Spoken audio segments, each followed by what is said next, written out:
sure that would go. I put a ring on, and I knelt before her, and Mark asked her to marry him. And is that right? Yeah, that's true. And so it was all done. It's a family thing. We've been associated with the Davises for years, and she used to have a shop. She and her sister used to have a shop just a block from our house, and so we got acquainted with the Davises long before our kids were married. And so we've been associated with Jim and Mark for years and years and years. Good friends, and the children. I was just talking to Marge and Jim a minute ago, wondering where, and they just told me Jimmy's moving back and going to be moving to Las Vegas, and so it's great to be with this family, and I know that they're wonderful people. In fact, Eileen and Dawn went on a trip back to New York when we had to take a big statue back to Philadelphia for a big health spa back there. And I'm going to have to tell you how bad it was. Mark was on his mission, but Eileen was with us in the car, and this big sign on the thing was from Utah. And we drove into this, was it a Burger King, Eileen? Dear, was it Burger King? It was something like that. We drove in there, and the guy said, "What can I do for you?" I said, "I want 20 hamburgers." And they looked at me, and then Eileen stepped out of the car and said, "We better have 2 more." And they accused me of being a polygamist. My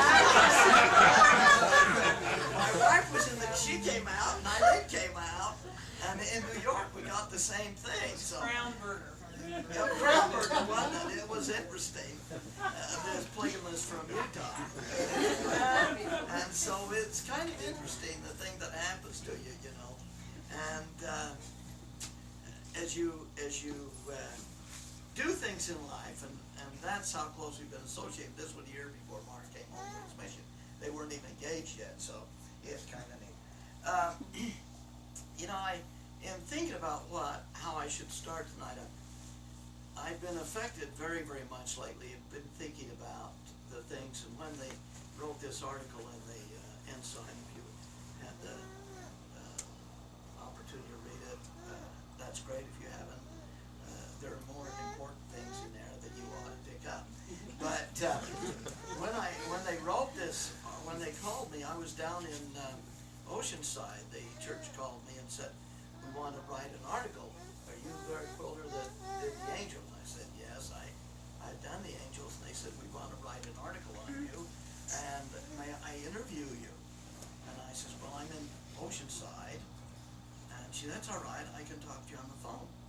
And so she did, and I felt highly privileged because she's the same one that interviews President Hinckley. And so I felt, ooh, that's kind of my style. And so she asked me a few questions and wrote in there, but I checked it over after. I didn't see it until just last week, and I checked it over, and there aren't too many mistakes in there. But you know, usually why it's kind of heavy. I've had the privilege of doing the angels in most of the temples and the church, all but 8 of them, and so it's kind of a privilege to have that done. I've also done most of the oxen in the temples, and so I started doing oxen for the temples under the leadership of a man by the name of Phil Malin, and so that was kind of a thrill to me. Way back when I was 25 years old, I did the first auction for the temples. That was for the Swiss, British, and New Zealand temples, and those 3. And so that was a great opportunity to get into it. And so I've been in sculpture for a long time, but an interesting thing that happened and has happened in my life. Recently, I have been mulling over this. You know, how come I got the privilege, you know, the opportunity? And it is an opportunity to do this. It's been a blessing in my life. I feel very grateful and very humbled by this experiences. And your bishop warned me. He says, "I want you to talk about some spiritual things." And so This is the spiritual part. But what happened is this. I didn't start doing sculpture work until I was 18 years old. Up until that time, I came from a little town called Henryville. Anybody ever been there? You know where it is. Do you know what we mean when we say under the dump? Good. All right. I know you're a native then. You know a little bit about it then. It is one of those towns. There are 3 towns under the dump. There's Tropic, Cannaville, and Henryville, the last of the 3 little towns. And we didn't have water. We didn't have electricity. And so you can imagine we lived a primitive life. It was like camping out for the first 8 years of my life. And it was interesting. But one day, while my brother and I were both in grade school, the teacher came to my mother. Her name was Rita Alexander, and I was speaking one night in the chapel, and the lady came up to me and she said, "That's my mother." And I was just thrilled. She said she died a year ago, and so I'd like to have met her. But she told my mother, she said, "Vera, get those boys out of here. They're gifted." I think she was more speaking to my brother, because my brother showed very, very early signs in the visual arts. He was extremely gifted. And as an artist, as a drawer, he eventually went in and became one of the major illustrators for the Children's Friend. And but he drew. And so my mother moved my mother and dad moved from Henryville when I was 7 years old. And I was going to be 8 on my next birthday, which was just a month away. But we moved in March, moved to Salt Lake, and we were immediately enrolled in the Art Center School at the university. And then it was run by the old WPA. Some of you will remember that. But it was run by them. And I had the privilege of going up there and studying at that time when I was only 7 years old, and my brother was 9. And so we had the opportunity of doing that. And then, later on in my life, I went to high school at South High School, and while I was at South in Salt Lake, they gave me a special corner to paint in. Jack Vigas was my teacher, and he says, "Karl, I'm going to make a great painter out of you." And there were 3 of us that were had this special little corner. And he put us over in this corner, and we painted 3 hours a day. 3 hours a day. The rest of the kids in school had to go to class and things like that. You know, and we had the chance of painting all the time, and it was great. And one day, toward the end of my senior year, he brought in a bunch of clay and passed it out to all the other kids except we 3. And as soon as he went out of the room, I get really anxious when I see clay, and I didn't know it, but as I think back, I saw it all the time. You know, I went over and got some clay. He was gone. I started doing these wrestlers, and they were wrestling, you know, and I had them going, and I saw in the corner of my eye him coming in. I went over, and he got me before I got there. And did I get a lecture? He just, "How can I make a picture of you? But he went out again, and I went back to the clay. And he taught me the second time, and I got lecture number 2. And the next time he went out, he purposely snuck around the door, and I upped and went over to the clay. I didn't pay any attention to him. He just snuck in real quietly, picked up a yardstick, and he handed it toward me, and I got him from above him. And he had that yardstick just like this. He was living. And he came up on me, and I looked up. And he looked down to see what I was doing. He says, "Karl, don't paint." And from then on, I was involved in sculpture. I went to the University of Utah and studied sculpture. Dr. Fairbanks came that year, 1947, never forget it. In July, I entered school at the university, right after high school. No break, no nothing. Went right into sculpture, and I stayed right with it. Well, there's another thing that I want to tell you before getting into the scriptures that'll set the stage. You know how much I loved art and that sort of thing. Well, at the age of 14, I went to get my patriarchal blessing. Brother Hyde. Now you heard an interesting thing in conference this time. President Monson talked about Brother Hyde, the patriarch. President Monson only lived just a little ways away from three blocks from me. So did Brother Rudd.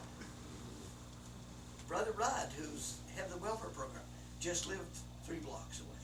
We're right there together in poverty area, poor town. All of the, we lived next door to Chicanos, all of us did. That was the Chicano area. And we lived there.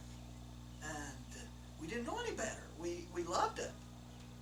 But the thing that happened is when Elder Hyde, Brother Hyde, gave me my patriarchal blessing. It was a lot like the patriarchal blessing that President Hinckley had. Because it said, Brother Quilter, you'll travel to foreign lands proclaiming the gospel. And I'm going to get out of this. I'm going to go to a foreign town. I'm going to go and travel. That's wonderful. I was really excited. It wasn't until I got my mission call. I got my mission call and it said, Brother Quilter, you're called to the Northern States Mission. That's Chicago. Then there was only one mission between us and Chicago. That was the Western States Mission in Denver. That's the only other insult could have been even worse. I was so hurt. I said, Mother, they've made a mistake. They made a terrible mistake. They haven't read my patriarchal blessing. Dear, it'll be all right. Don't worry about it. Mother, they needed to read my patriarchal blessing. She said, and I was ready to go up and talk to the brethren downtown and tell my discontent. I was all upset.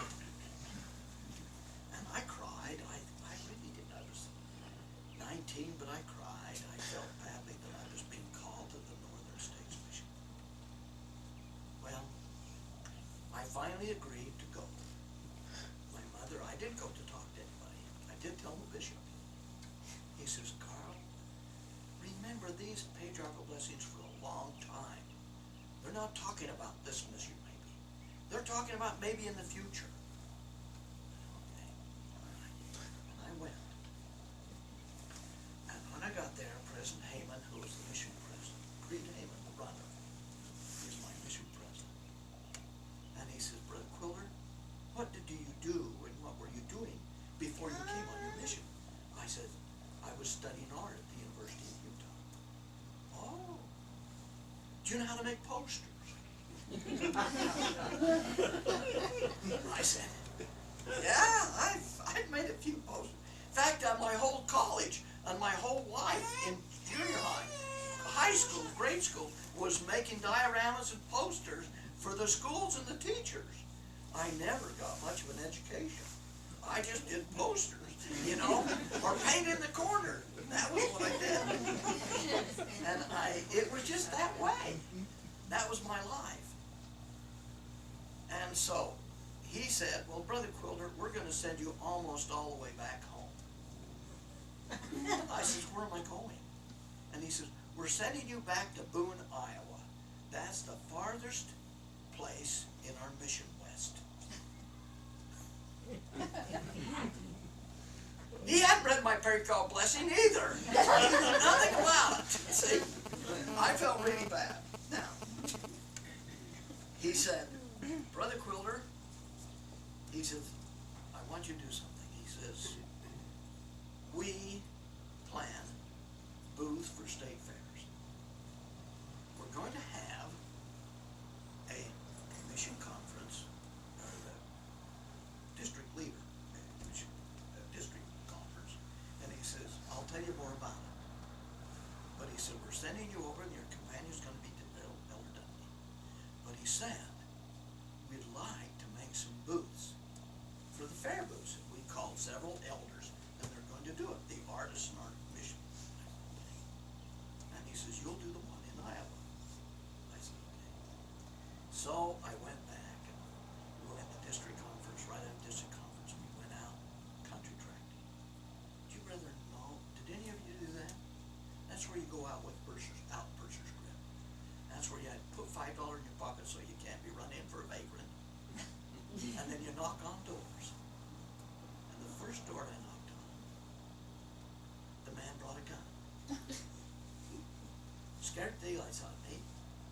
And I told my companion, I said, they don't want us here, let's go home. And I was ready to go back to Salt Lake, you know, but anyway, I stayed it out. And while we were country tracking, we went to Sac City and picked up our mail and picked up some new copies of Book of Mormon. We distributed several. And we picked up our mail. It says, Brother Quilter, Brother Dudley, you are to leave and go right to Des Moines and design the booth for the Iowa State Fair. Went down there and he said, I'll see you in 2 weeks. I want to see what you've done and what you're going to do. When he got there, we had taken the theme, America's Before Columbus, and I'd made an angel Moroni, and I had made several little models, dioramas. I learned that in grade school. I made these dioramas, and these dioramas of the buildings that existed before. He came there and he says, oh my gosh, he said, this is great. And he said, where's the telephone? And I said, well, it's in there. And he went on the phone and he says, stop everything you're doing. He called Ohio, Michigan, Indiana, and says, stop what you're doing. Brother Quilter has the approach we're going to use for all the state fairs. Well, they did. And they copied this design. And instead of making one, we made 6.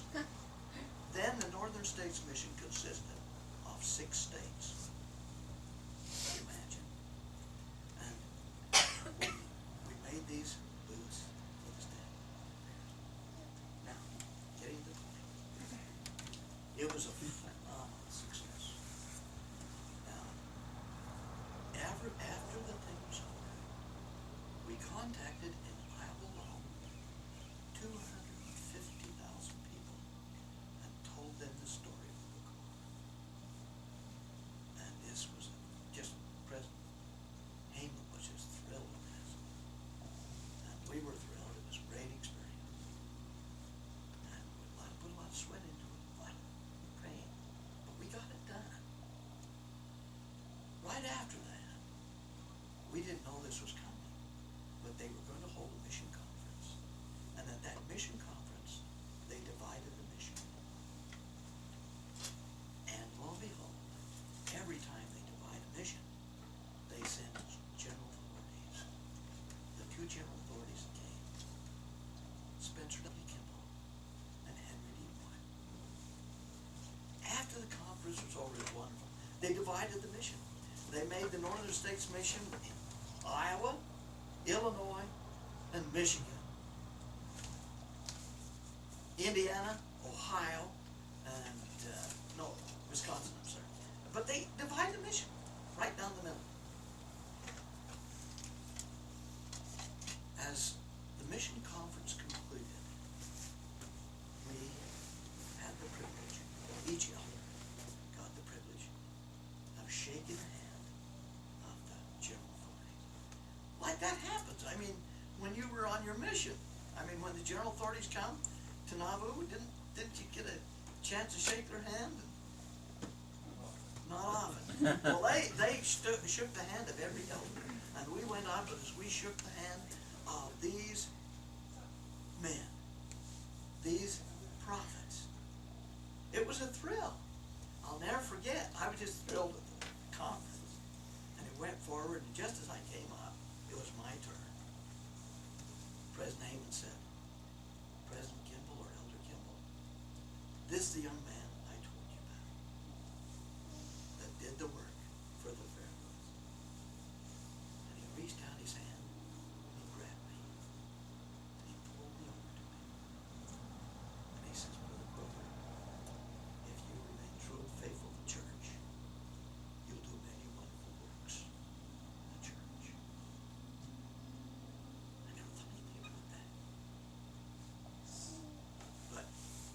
learn something from that.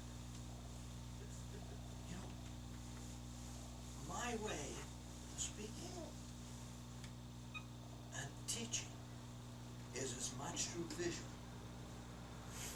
as it is through the spoken. Let me read you something. And this scripture's been haunting me lately. For there is a time appointed for every man according as his works shall be. D&C 121, that marvelous section. There's a time appointed for every man according to his works and what they're to be. Can you imagine? We don't know what our works are to be in this life. I didn't know. But look now. I see the fulfillment in that prophetic handshake. I have been blessed to have a piece of my artwork almost in every country.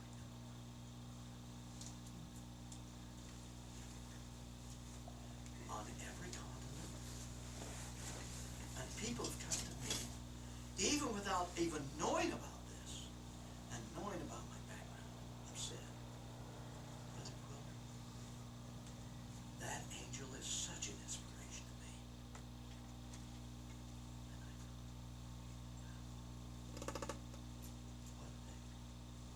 And I said, man, the Lord fulfills his promises. And I know these men are prophets. One day I'm working, I got a call. It was Brother Keith Stephen. I was doing the angel from the Nauvoo Temple. And if you'll notice this angel, he's got his hands like this. And I always like that fist like that, you know. And he's playing it like that, you know. And Brother Stephen called me up and he says, Karl, President Hinckley just talked to me. And he said, tell Karl on the Nauvoo to open the hand up. So I did.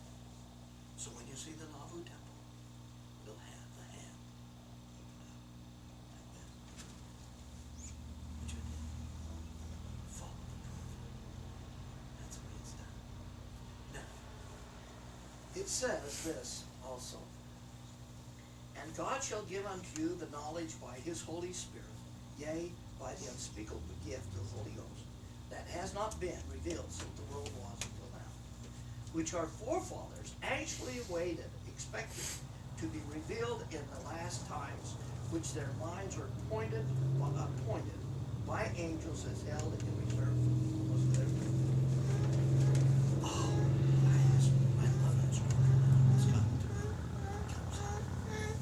Now, there have been a total, and maybe a lot have some questions. You'll have some questions and answers. I can answer any question about the angels that you'd like to know tonight. You know that I can answer if you're happy to. But let me just give you a couple of things. The angel Moroni, the first one that was put on was this horizontal one was done on the Nauvoo temple. But it was not called the angel Moroni. It was called the angel of restoration. And it was so called that way until the early, or I should say until the 1920s and 30s, the Moroni. It was called the angel of the restoration. And the Moroni that was put, or the angel of restoration put on Nauvoo Temple, was done by a man by the name of Watson. It was done in a horizontal thing. It was just hammered out, 7 feet long, and it had it was about 9 inches through, and it was about 18 inches in width. That was it. And it was done on hammered copper. That was the way that one was done. So when they got ready to do the Salt Lake Temple, Brigham Young had to reset, and had it happened, and they got that temple finished before the other brethren came along, the angel there have been 2 angels of restoration on the Salt Lake Temple. There's supposed to be one on the east tower and one on the west tower. One, the east tower represented the Melchizedek priesthood and the west tower representing the Aaronic priesthood. Both towers do have an angel on them. But when President Woodruff came along, he decided upon one angel restoration. And they went to a man by the name of Cyrus Dallin. Brother Dallin was probably one of the popular sculptors in the nation at that time. He had done several pieces, and he even disallowed himself or disclaimed the fact that he was a Utah boy. He had nothing to do with the church, but they went to him and they said, Brother Dallin, we'd like you to make an angel for the Salt Lake Temple. He says, first off, I don't believe in angels. Secondly, I don't know what an angel looked like even if I did do one for you. And they talked back and forth, and he was very adamant about not doing it, as his own book he tells. And the thing that happened is he finally said, well, the closest thing, which he made his big mistake, he's the closest thing I know of to an angel is my mother. Never should that be said to the brother. They didn't spend any more time with Brother Dallin. They came back west and went down to Springville and talked to Sister Dallin. And they says, he will not do an angel for the... Oh, yes, he will. They said, no, Cyrus won't do this angel for us. And she said, oh, yes, he will. She says, I'll take care of it. Then they go back to Cyrus Dallin. They said, Brother Dallin, would you reconsider doing this angel for the Salt Lake Temple? Okay. And in his book said, they caught me at a time when I was real short on cash. You know how macho have to do the thing. Well, he did, and they said, and he said in his own book, he used his niece for the model. Now, I don't know whether I buy that or not, but, you know, the thing that happens is when we think of Moroni, you and I, as we remember Moroni, as we read, I don't think that Moroni was a tender little thing. You know, I don't see him that way. Moroni was a man that lashed out over 1 million people. He was macho, you know, big guy, hand-to-hand fighting.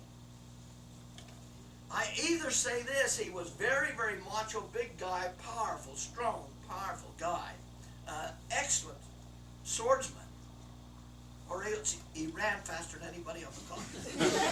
He had to be one of two. And we don't get that picture, see? So he had to be a big guy to last out the 1 million, which he fought. So, we see the Salt Lake Temple, though, and it is this. Very sweet. And it's that. You know, so, the brethren know that. They get a little upset at me talking. But that's, Moroni is, and so the next Moroni that was done by Phil Malin, and that was on the Los Angeles Temple. Didn't do another one until Los Angeles, and that was during President McKay's administration. And during that time, we had an interesting thing happen. During that time, President McKay, there was an artist that became very, very popular with the church and outside the church. He worked with a good brother on making a film. And he also did a whole series for the church on the Book of Mormon. And man, his Moronis don't look like they're sweet little things, you know. They hardly look like they'd ever been in Sunday school. You know, they look like they are powerful things. Well, that was, well, who was it? No. Arnold Freeberg. Oh, yes. Arnold Freeberg. And his close buddy was a man by the name of Phil Malin. That makes sense? Phil idolized Freebird. He thought he was great. So when it did to Los Angeles, and you could see, I mean, it's a Freebird thing all over, just, and he's ready to fight, you know. But that's the Los Angeles temple. Big, powerful thing, 18 foot high, made in casting of care. Well, that was the next one. The next angel was done for the Washington, D.C. temple. And that was done by, who was it? Next one? Fairbanks. Same artist? Fairbanks did it. Fairbanks did it, and he did a very tall one of him, blasting toward heaven. And it's real cylindrical, you know, very thin, but it's blasting toward heaven. And they made 4 castings of that one. They put one on the Washington, D.C. temple, another one on the Seattle temple, another one on the Mexico temple, and the other one on the Jordan River temple. All in bronze. Now those little babies weigh about 4,000 pounds apiece. They're heavy. Well, you know, the church then came into the expansion. They started making all the small temples. They had the small temple. And at the same time I've been doing some research with a couple of other people, been doing some research in fiberglass. And we did some things in fiberglass which they were very impressed with. And they said, look, can you do an angel in fiberglass? Well, I just done. I didn't know it, but I just done a big statue for Philadelphia, which Eileen went back with us. It was done in fiberglass. And they said, can you make an angel in fiberglass? We said, sure, we can make an angel in fiberglass. So they said, go to it. We made an angel. And we followed the same format that the church wanted, with a little bit of muscle. And we did the format of the angel room line, and they loved it. The weight of that angel was 167 pounds. A big difference. A huge difference. Now they had to put a steel pipe inside it, which weighed another 500 pounds, but it was still much, much lighter than anything they had. So they could put those things up there with very, very little weight. And so they said, make 20 of them. And we made 20 of the angel room in lightweight. And since then, all the angels have been made in fiberglass. There now have been over 120 of them done in lightweight fiberglass. Are they all the same, or Oh, no, do they no. have different? No, we have done, I've had the privilege of doing 3 different designs. And the reason they have 3 different designs is so they can meet different design sizes. For example, for the small temple, they have a 9-footer. For the next temple, they have a 10-foot plus one. And then for the big temples like you have over here in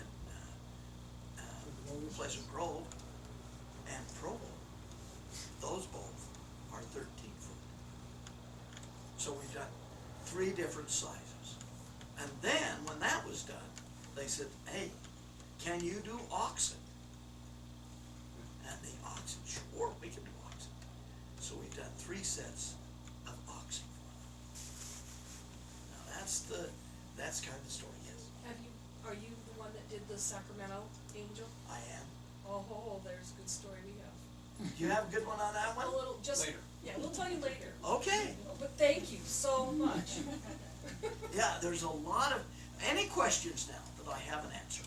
Well, I understand that there have been some lightning strikes. That's correct. Angels, so. Yeah. All right. Now, that's been a real big issue. And you see the thing that happens. All the angels have been what we call gold-leafed. And gold leaf, of course, is very conductive. Extremely conductive.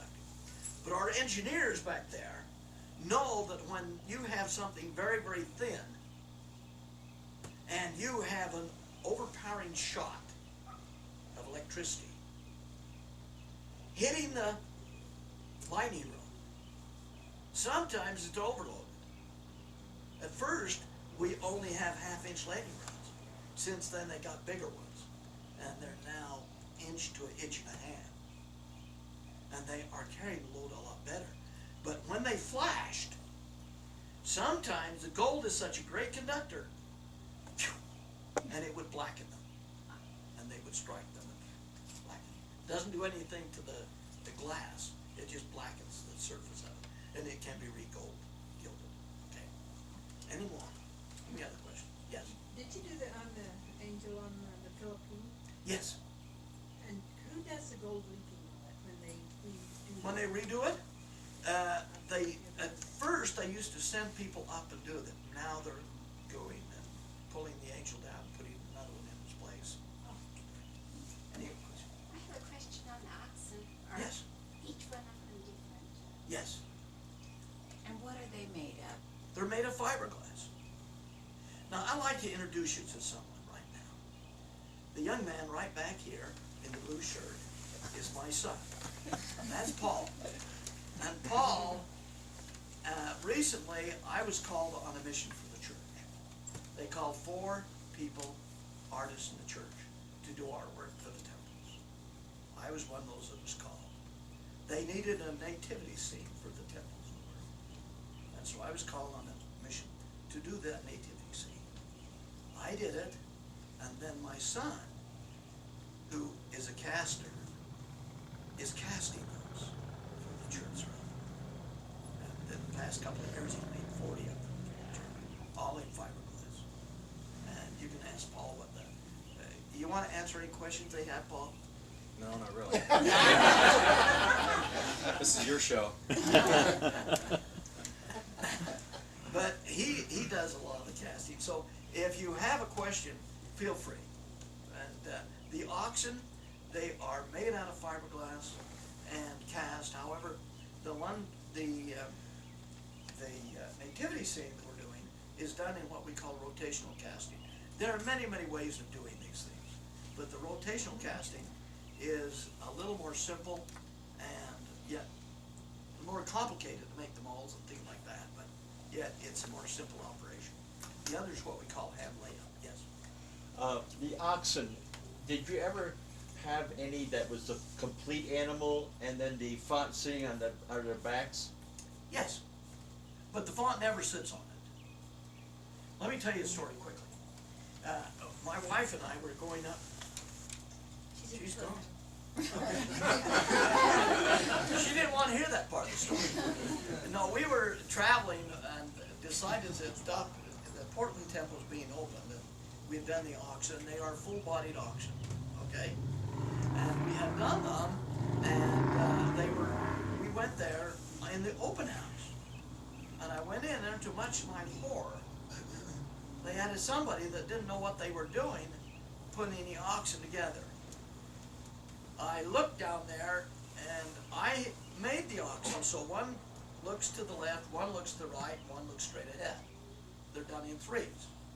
That's wonderful. It works well, except for one problem.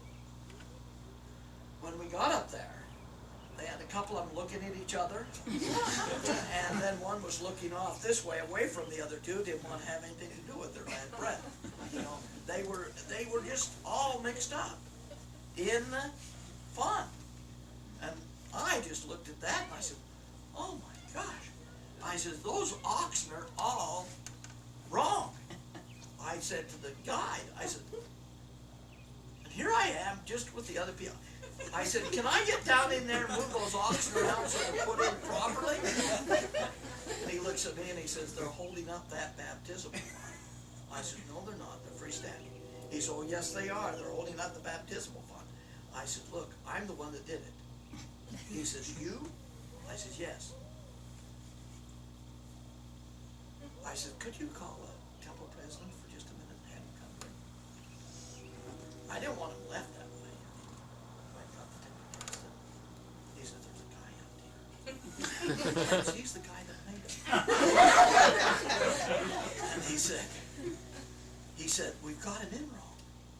He said, we can't do anything about it. And so he went and he said, I'll talk to him. He came down and I said, I'm Brother Quilter. I said, I'm the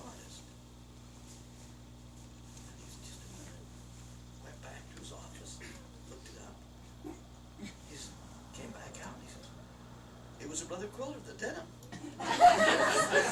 He says, you're the Brother Quilter? I says, yes, I'm Brother Quilter. I says, come here. I said, can we go down there? He says, you can't move those. I said, come down here. So we got down there in the front area, the floor. And I said, look. And I pushed one around. He was shocked. I said, you've got to move those so you can get the plumbing behind them. Oh my gosh. He said, you're right. I said, look, right there is my name on that box. There it was, right there was my name. And so he said, well, he says, what do you want me to do? I says, can you help me push these around?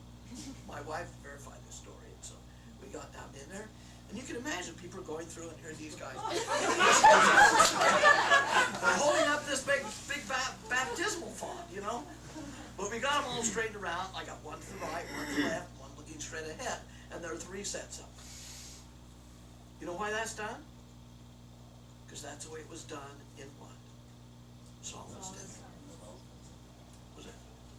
Okay, any other question? Brother Quilter, Yes.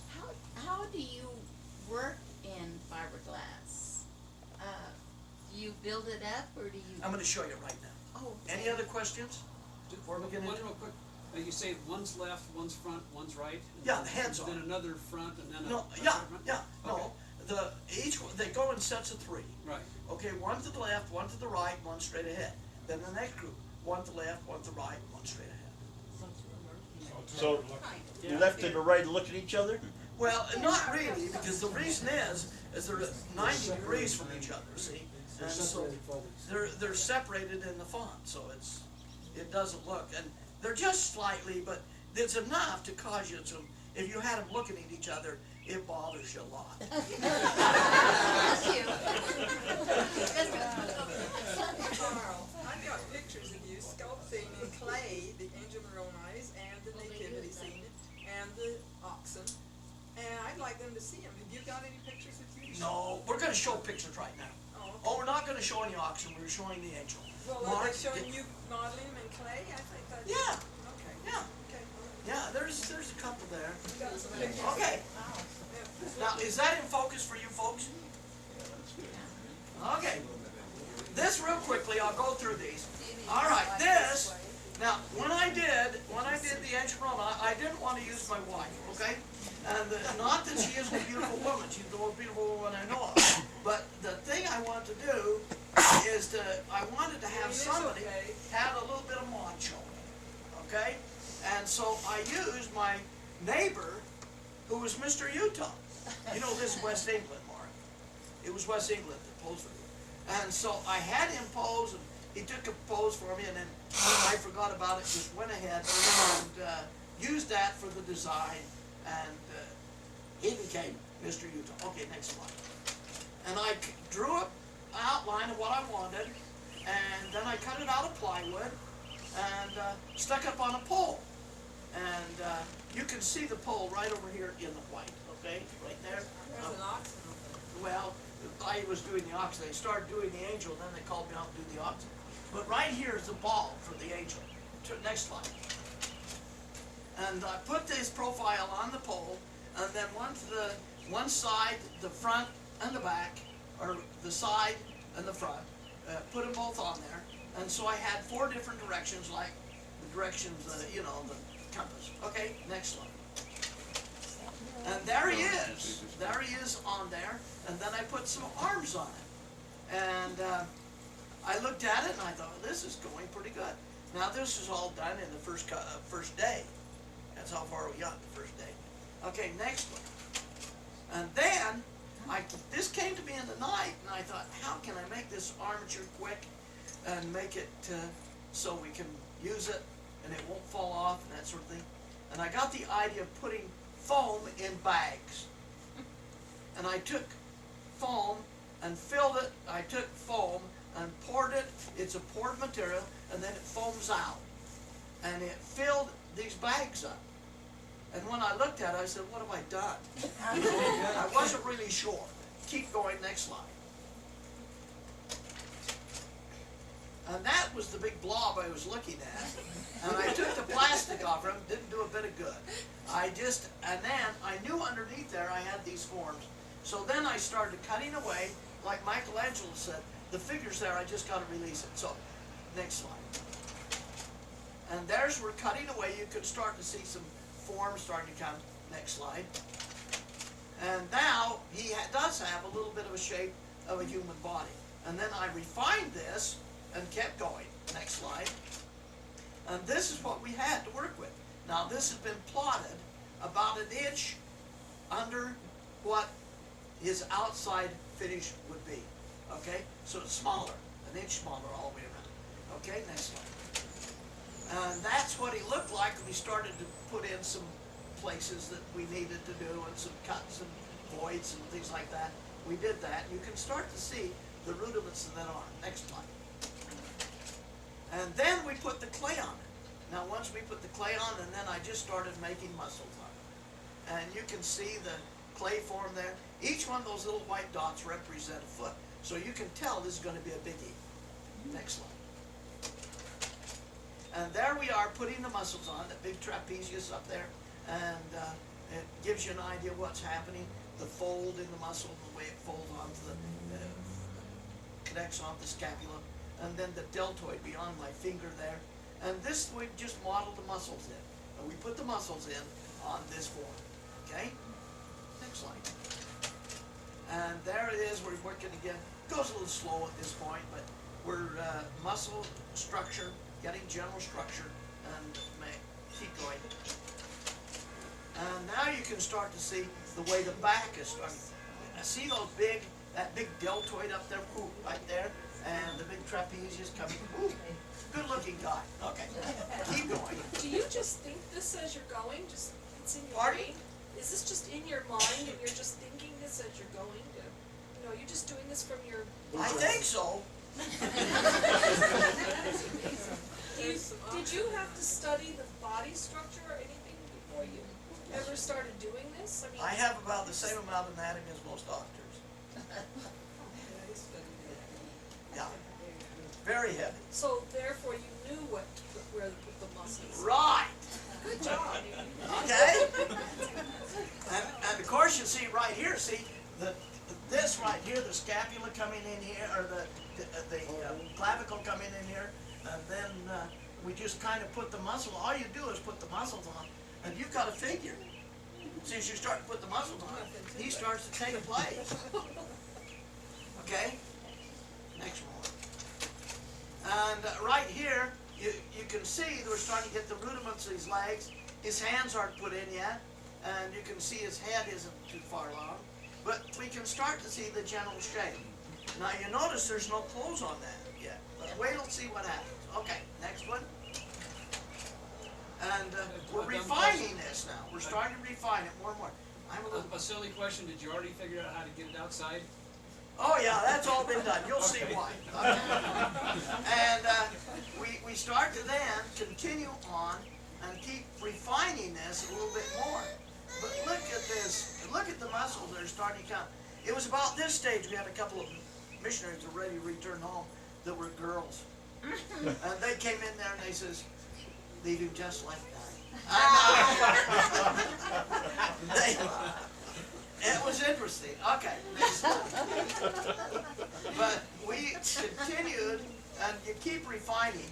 Now, you look at it and you say, why do you go all that work, putting all the muscles in, and then you're going to cover it over? That's right, we are, but I'll show you why. Next one. Is that a marble statue to the? Yeah.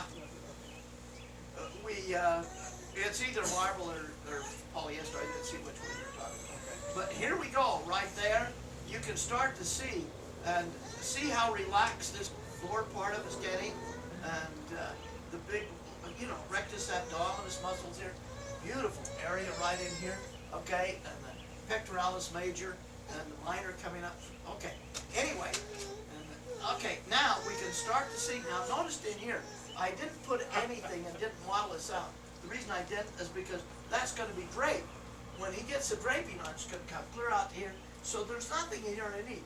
But where it comes in like this, his body is going to affect that. Okay, let's go. And you can see, look at that beautiful leg. You know, I look at that knee a lot and I say, man, that is the most sexy looking leg. I really like that. And I can understand why the LMs came in there and got real excited. Okay. But, go to the next slide. This is, we ran across, he had a little bit of a problem. He had a cancer. Tumor was growing, and so we had to do an immediate operation. Years ago, when I did the auction for the Swiss New Zealand Temple, had we come to a place like this, it would have taken us about 3 or 4 days to tear a section out to do this. With the fiberglass, which we've used here in the foam, we cut this out in about 30 minutes, did this. Next slide. And you can see us tearing out this section, and then we put it back in. Next slide.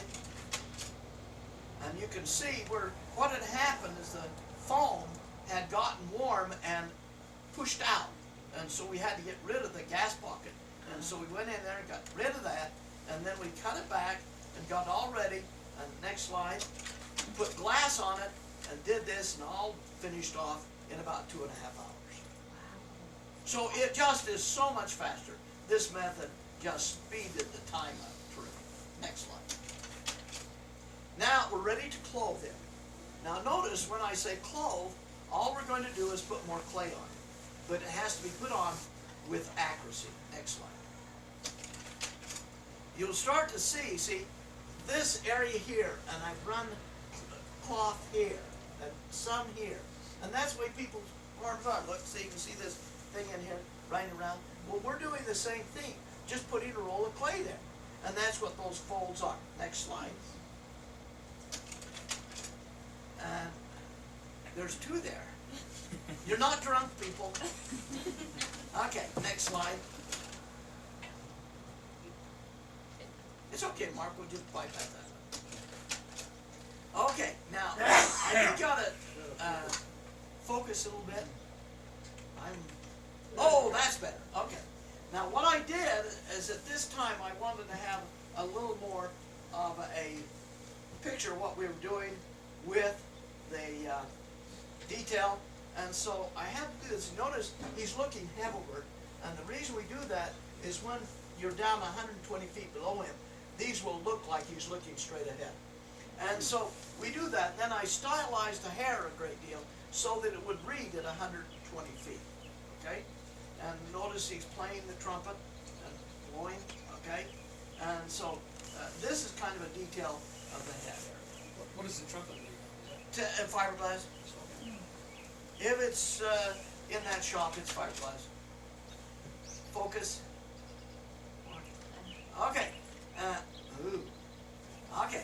And so what we do is we continue on putting this draping on. Next slide.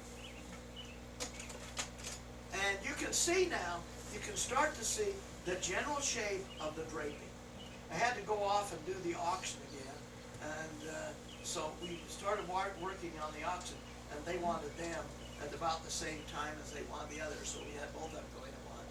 But you can see the folds now in the draping that's starting to occur, okay? And you can see, look, see there's his body, and you can see his body through here, and you can see his body through here. You can see why I did so much detail on that leg, okay? Next slide. And this is shot. Now, many sculptors make some real big bad mistakes. And if you'll take a look at this, we have to keep things uniform. So I take shots and work from all directions, up, down, over, under. You have to see things as a whole. And that gets to be a real challenge for some people. Keep going. Okay, and now you can start to see the folds running through. Cloth comes through and folds into here. This is a garment he has on that goes right on through. It said in the scriptures that was the only thing that he had on, according to the prophet Joe Smith, because I could see into his bosom. And then, of course, we can see the fold with a little bit of wind blowing. The Moroni will be up there, and it'll look like just a little bit of breeze blowing on his fabric. Keep going. And there's my ET shot, you know. Remember that? Call home, like, something like that, anyway.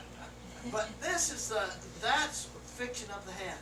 But I love things like this. See the folds? Take your hand and fold it like that, and you'll see these folds coming in your hand. So we have to be very, very much aware. Did I use a model? No. It's all has to be, you have to know what you're doing. You just have to have it up here. Okay. And that just, you know, to know what you're looking for. So the face that you use is just what you felt his face looked like? You didn't look at me. You look in the mirror.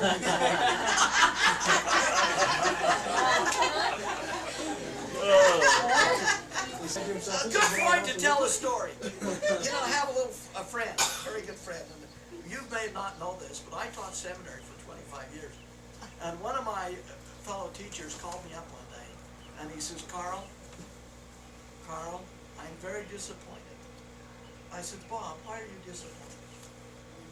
He says, well, you know, in all the times you've done Angel Moroni, not once have you ever asked me to be the model. And he says, you might be disappointed when you get on the other side. He said, find out that Moroni is a little short, fat man. So, this head that I use for Moroni is kind of a composite of my own thinking and a little bit of some people I've seen. People you've seen. Yeah. But People I but just it's pick up. from your own, you didn't just go pick out a model and go with that face. This is Oh. all stuff you made up there. Oh yeah, on this one, but I do a lot of portraiture of just people. In the past couple of months, I've done 2. Yeah, my friend, who was my fishing buddy for years, passed away about 3 weeks ago, and I've since done a little plaque of him, and I do things like that. But okay, let's go on. And here again, we see the movement of the draping with the wind. Next slide. And here we are putting the conclusion. We're doing the concluding of this. And you'll see now in the next slide, I'm doing a little, that's tweaking the foot. This is the one that was in the church, remember? In the magazine. I'm tweaking this little foot. Okay, next slide. And this one was when it was practically finished. So now How long that's did in the process take? Pardon? How long did the process take for this? I did this in about 8 weeks. Oh, From start to finish. About 8 weeks. auction They in- say I'm relatively quick. Did you auction in between or just? Yeah, auction in between. But yeah, I work relatively quick. So, but this is the And you're teaching angel. seminary at this time also? I took a leave of absence when I was doing this. I've taught seminary, I know better than Yeah. Yeah. But I sometimes I would leave seminary and go out and work on it. Yeah. Maddie, what do you want? The first temple that got this angel was Portland, honey. Okay? All right, take a look. Next one. There, you can start to see now, he's pretty well finished. And the next thing we do is we're going to wash him down with acetone, and it hardens the surface. And when the surface gets hardened, then we can put the mold on. Next slide. These are going to be some slides to show you the finished product. Keep going. Now this is where we start washing. We start at the top and go right down. Can you see these little burrs like that one, and these right here? They all have to be washed off. And so, so to save my time, I have a friend of mine that is also a sculptor. He came in and helped me with this one, so we could wash the burrs down and get them cleaned off. Next one. And here he is again, and he keeps working and works all the way down. And you can usually does 2 or 3 times, but you can see the sheen in here. That sheen is created because of the acetone. Next slide. And now, another one, double. Double exposure. Double exposure. Keep going more. Don't try straight. Going the wrong way. There we go. Okay, and this is that sheen. Keep going. Okay, and these are the last slides. One more, and then we'll get to the start to make the mold. So we'll start the mold on the next one. There we go. Now we take and put toothpicks in. We have to decide on where the mold lines are going to be. And Paul can tell you about this. You decide where the mold lines are going to be. Next slide. With the toothpicks. And then you put paper on it to make sure this is what's going to happen. These pieces are going to divide one part from another. You have to make sure there are no undercuts, okay, in this thing, okay? Keep going. And there he is. He's getting almost ready. Now, we take all of these little pieces of paper and take them out and put metal in their place. Next slide. This man right here was a master mold maker, and he does the job of putting the metal in to make sure the final thing is done. His name was LeVar Walgren, and he since is deceased. And it's men like this that's given a great deal to the church, because he was the one that cast all of the angels and all the oxen from the church. The trouble of it is, he didn't know that he was taking risks, and he died of cancer of the liver here about 2 years ago. But he gave his life for doing this work. And I didn't get involved in that, but he died of cancer of liver. Great man, and a good man. But what they're doing, they're dividing this up so that and they'll take it, they're going to put this one in. No, this is the front. This piece goes all the way up, and then there will be a piece over there, and then they'll divide these pieces. Turn the next slide. What's in the actual stuff that would have caused him to have cancer? Solvents. Benzene. Solvents. He wouldn't wear masks and things like that. And it just got to him. Brother Quilter, Yeah. how long do you expect these statues to last? Well, long after I'm gone.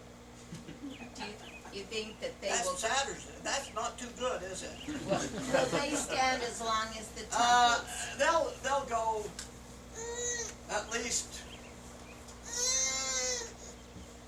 200 or 300 years. There was an article in the church news in 1984 when they were doing these fiberglass ones, and it said the fiberglass would outlast the ones that are made like in Salt Lake. The bronze. Yeah, they'll outdo the bronze. Oh, it's so fantastic. Yeah, it's a great material. You can ask my son about that. He's been into it. He knows what I'm talking about. Okay, and they're getting. See, they mask out what they're not going to do. Next slide. And this is all masked out, ready to do. Next slide. And now he's putting the first coat on. This is called the gel coat, and he puts that gel coat on. And then after they put on the gel coat, then they put a very, very thin layer, what they call matte glass.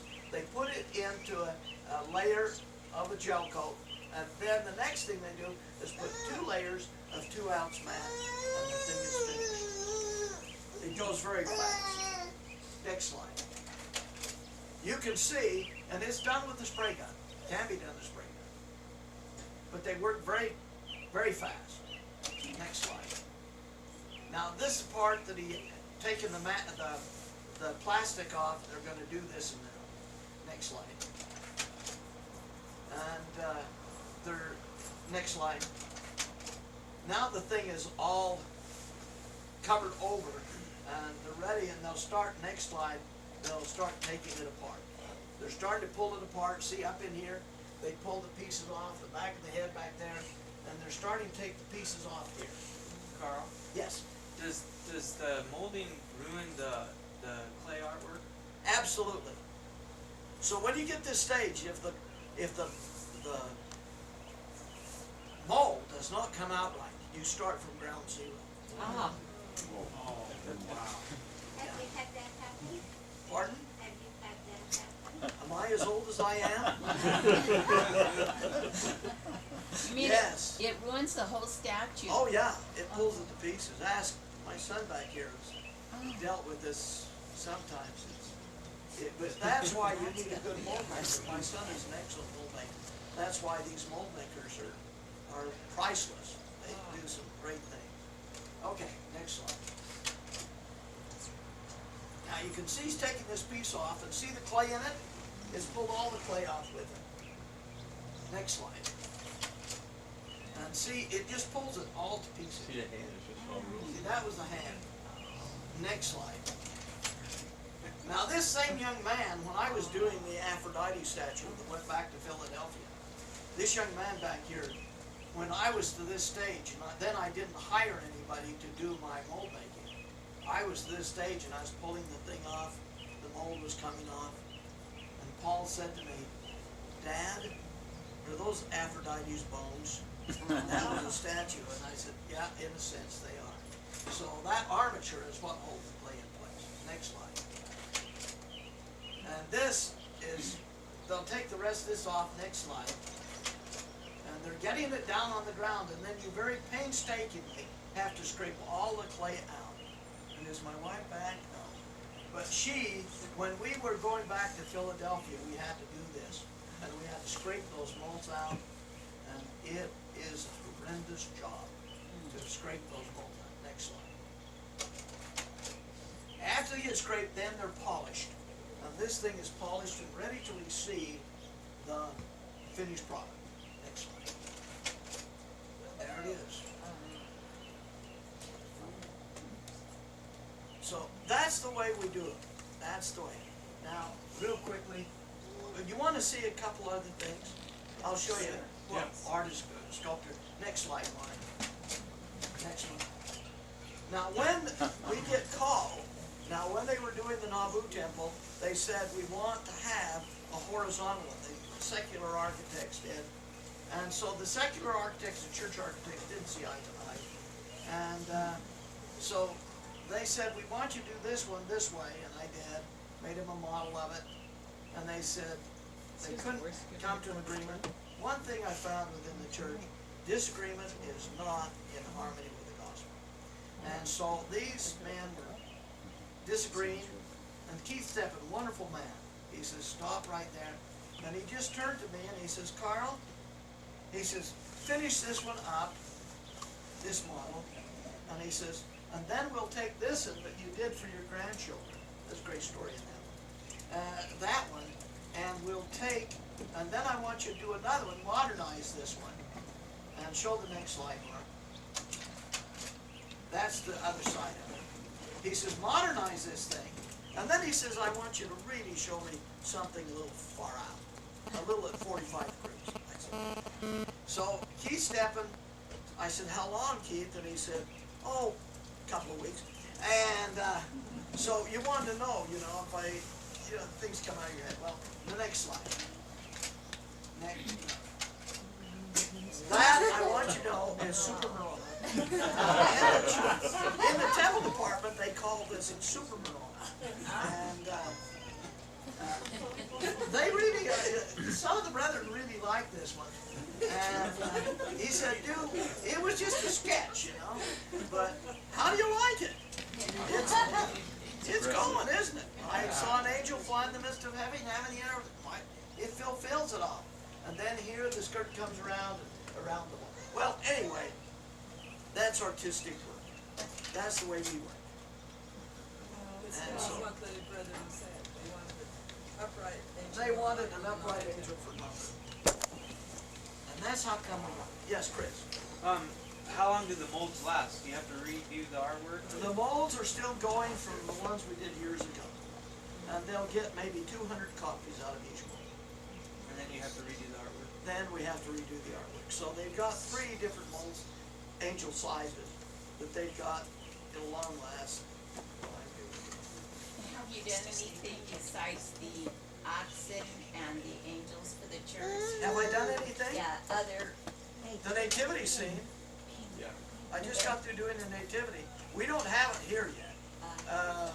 We don't know when it's going to hit the Utah area. But the closest one to you here is Las Vegas and Snowflake, Arizona.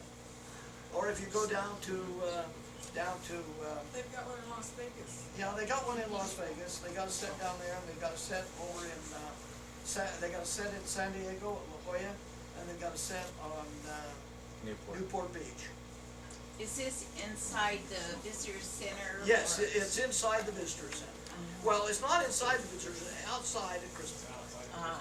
Okay? Tell them about DC. I think What? that's your DC temple. Tell them about that and your experience with that temple. That's the one I always remember. Washington DC, where we almost went to Italy, but luckily we Oh, didn't. no, I won't talk about that one.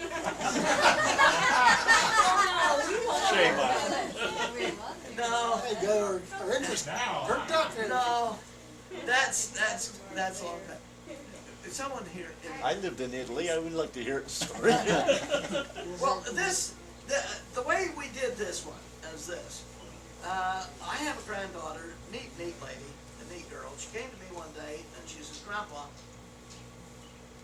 what would you do if I would read the standard works of the church in 1 year? And I said, well, Julie, you got something in mind you wouldn't even ask me. And she said, I have. And I says, what would you like? And she said, what would you like me to do? And she said, I want you to do Moroni. I said, how? And she was a teenager, she was 14. And I says, how do you want him? I said, do you want him a fighter? What do you want? You know, a writer, recorder? I thought she'd want this, you know, battle. And she said, no, Grandpa, I want one just like you made for the temple. I says, okay, Julie. And Verna was sitting there, and she said, honey, be careful. She said, I says, I know teenagers, they won't do it. Like they don't have, they just don't put the mind to it. And she says, be careful. 1 year later, she came to me and she said, Grandma, I'm all under you. I said, I haven't even started yet, but I'll do it. And so I made this angel. No, the big one. I made the big one. And then I said, will you go, I said, when we go to the family reunion, we have a family retreat every year. And when we go to the family retreat, would you bring your angel and show the rest of the kids what you did? I was so pleased with her reading the standard works. And she says, okay, Grandpa, and she came. She didn't do it that way. She came in and she says, Marco, you were there. And he said, she showed it, she's looked what Grandpa gave me. She didn't tell the rest of it. Not then. And then she said, but I had to read the standard works. And then Marco pops up and he said, you remember when you said that, Mark? I don't. You said, Grandpa, if you do it for Julie, you got to do it for the rest of us. I says, all right. Anyone that reads the standard works in 1 year, yes, the angel. I want one. I'll do it. No. I said in the family. And so Marco, related back there. you know what he didn't tell him, Mark? How long did it take you? A couple of years, maybe. No, it didn't. You better take it. No, it took, Mark did it in 3 months, I think it was. No. Yeah, he did. No. He did it real fast. He came to me and he said, It Grandpa. seemed like 3 months to you, and it took him a little longer. Yeah, It was less than a year. it was less than, Yeah. how long was it? Oh, Michelle and Kathy and Tricia went too. Have they all finished? They've all finished. Oh my Oh, gosh. that's Marco's, by the way. That's Marco's. I've got one, but I bought mine. I didn't have to read it. At the time, I was selling them. She gives them away is what she does. I'll sell you one like that one for $100. She gives the standard works away is what I'm saying. Oh, yeah, I do. You give Book of Mormons away like that. I know she does. No, Marge Should was, we have a closing prayer and You have bet. serve the ice cream? hey, that's great, Marge. Okay. Well, 0 good, sir. We have some